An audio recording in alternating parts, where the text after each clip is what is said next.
This is the sub £1,500 category for the What Mountain Bike Big Budget Bike Test. That's about $2,300 US. We selected 9 bikes for this category. We had the Norco Fluid 7.2, the Vitus Escarpe VR, the Boardman FS Pro, the Giant Anthem 3, Scott Spark 760, Diamondback Myers 3.0, Forme Ripley 1, the Whyte 901 and the Haibike Freed 7.1. The interesting thing about this price point, it's where we're starting to see some really very competent full suspension bikes mixing it with the hardtails. So in the list we've got the Giant Anthem 2753, it's got a really well proven suspension platform. We've also got the bigger brother to the £1,000 Boardman, the FS Pro, and we also have the Vitus Escarpe VR. They all run around 120 to 130 millimetres of travel with pretty well thought out spec and kit on them. So the big question is, would anyone want a hardtail at £1,500? Well, one of the reasons why you might jump onto hardtail is that for this money you're still getting a better spec, generally speaking, than the full suspension counterparts. Simply because the hardtail frame is cheaper to make, and therefore for your £1,500 you've got a bit more money left over to spend on things like forks, wheels and gears. Yeah, and the same thing goes, because you're not going to be carrying around a rear suspension linkage and a rear shock. The bike's going to be lighter, which is going to contribute to a livelier ride. Another interesting point is the hardtails that we've got tested here. They're all quite specialist to different formats. We've still got very cross-country orientated bikes. We've got some quite aggressive sort of hardcore geometry bikes. You know, one of our favourites in that sort of is the Whyte 901, which has a really sort of trail orientated geometry. So while it still has a hardtail and you're still getting, you know, sort of quite a lot of feedback from the rear wheel, it's one which you can ride aggressively, it's got great angles, and the kit on it really works well as well. When we're looking at the full suspension bikes, the thing which is most notable is that the suspension platforms that are generally being used are ones which are found on higher priced bikes across their range. For example, the Giant Anthem, you know, that goes up to many thousands of pounds, likewise a Scott Spark. It might have much cheaper kit than its bigger brothers, but it uses the same geometry, the same frame, and it also comes with the same travel adjusting feature. So you get a bar mounted lever, and then you can adjust it to smaller travel or for a complete lockout. So another thing we're seeing at this price point is that some of the bikes are coming fitted with dropper posts. They're a really good item. They help keep the saddle out of the way during ascents. You don't have to stop and faff about, you can just keep riding continuously. They're a brilliant bit of kit. You're probably not going to get sort of the industry standard RockShox reverb or even any stealth routing, but they're definitely sort of a good step to get you that way. They may lack the reliability of some of the pricing models though.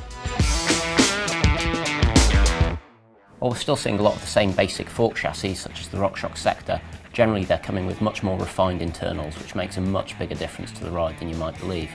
The other thing we're starting to see is tubeless compatibility almost across the whole range of bikes. We think that's really good because you can go down to the shops, buy a bottle of sealant and knock a fair chunk of weight off your bike. The other side benefit is obviously that tubeless ready tyres tend to have a thicker sidewall, which fends off punctures better regardless of whether you're running tubes or not. We kind of think tubeless gives the best of both worlds. You get to run lower pressures, generally have fewer punctures and more time riding your bike. What's not to like? So we're still seeing some aluminium frames here, both in terms of hardtails and full suspension bikes. And from the outside they may all look very similar, but what you'll find is that the more expensive frames are a bit more refined. For example, they might have double or triple butting in the tubes, or they may even be hydroformed.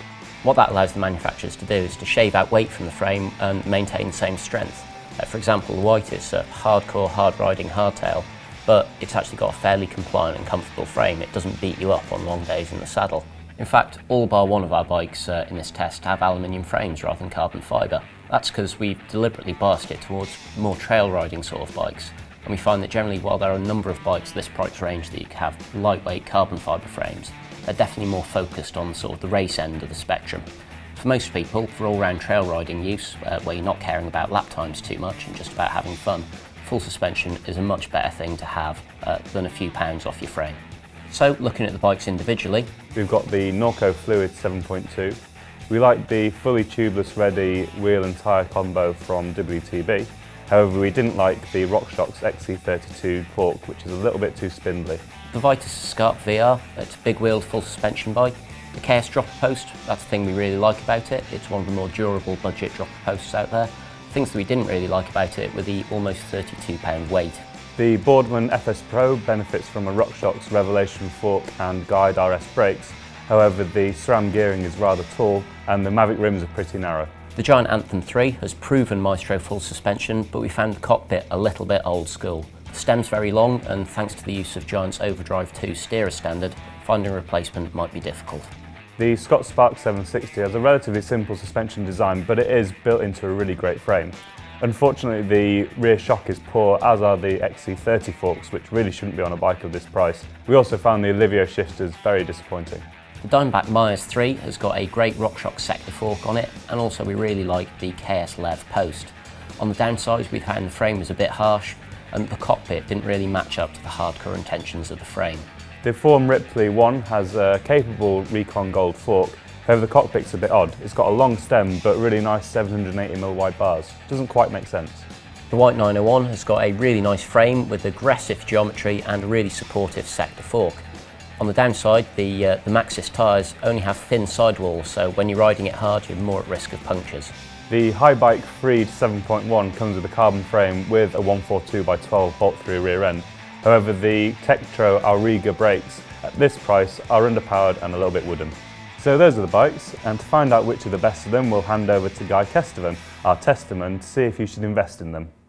The Hardtail isn't dead, and few people are making it feel more alive right now than UK brand Whyte. In this case, we're testing the 901. It's the cheapest bike in their range of semi-hardcore trail hardtails, in that the geometry is definitely radical, definitely progressive, with a lot in common with their enduro range, but it's still a relatively light and all-day pedalable bike. What gives it such a strong runner-up position in this category is just the ride quality. The tube set they're using has now been in development through various bikes for over a decade and is based around hydroformed mainframe, but specifically the triple-butted rear stays, which have been gradually evolved, like I say, for over 10 years now.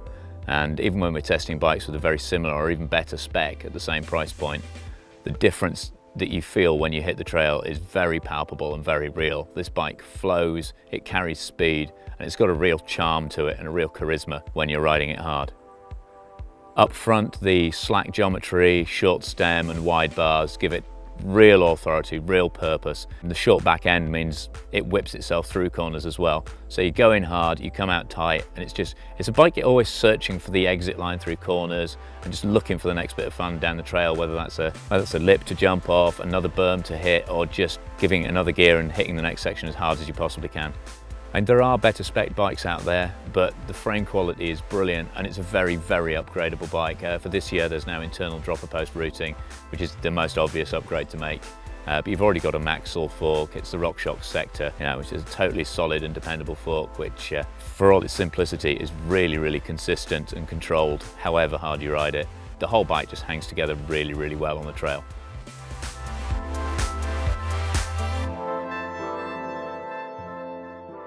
The winner in this category is the Vitus Escarpe VR. It's a mid-travel 29er trail bike and it's fully equipped to hit the trails as hard as you want to. It's not a light bike. Typically for price-conscious 29ers, there's a fair amount of weight in the wheels, there's a fair amount of weight in the tyres, but that gives an extremely solid feel on the trail and it holds onto its speed very, very well with the easier roll of the 29er wheels.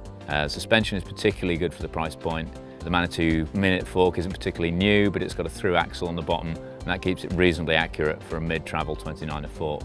The rear suspension has impressed us on all the Vitus models we've ridden recently. It's a fully floating Monarch shock. The shock feels like it's got more travel than it has, because the bottom of the shock is moving away from the linkage as it compresses. Kit is extremely impressive throughout. You've got a full Shimano transmission with a SLX rear mech highlight, tubeless ready tyres from WTB, you've got tubeless ready WTB rims, you've got a short stem, you've got a good generous width bar as well. Probably the most outstanding spec feature is the dropper post, so it really is a bike that's absolutely ready to go straight from the box. And it just carries a lot of speed. The main thing is it's a really easy bike to ride fast. It encourages you to build the speed up early, you put the muscle power in early on, build the speed up and it'll just flow. It's a really good flowy woodsy bike that isn't afraid of a serious drop either. So a great all-rounder, whatever type of riding you're into, except maybe cross-country racing, where you will notice the weight. So this year then, in our sub £1,500 category, the Vitus Escarpe VR and the Whyte 901 came out on top. Yeah, it's interesting we've got both a full suspension bike and a hardtail in there.